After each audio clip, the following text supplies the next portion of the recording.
katonda yasalawo bw'atyo.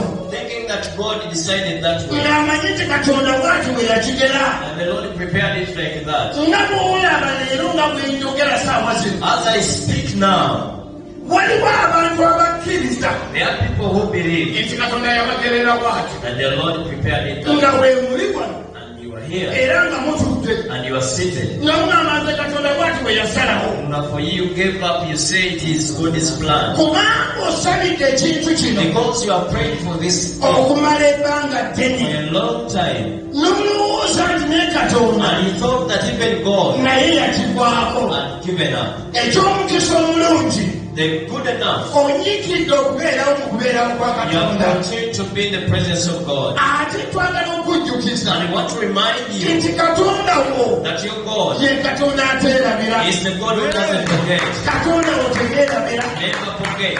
Zakaliya ng'aweereza. As Zachariah was serving, Banne baleeta sadaaka n'aziwaayo. they brought sacrifice and he N'agenda maaso ng'aweereza Mukama. continued serving the Lord. Naye Bayibuli entegeeza The Bible says, katonda ng'atunulira Zakaliya. the Lord looked at Zachariah N'agamba Zakaliya, and said, Zachariah, sinaba kulaba ku ssanyu lyo. I have never seen you joy. Sinaba kulaba I ng'osanyuse. haven't seen you happy. Sinaba kulaba I ng'osanyuse.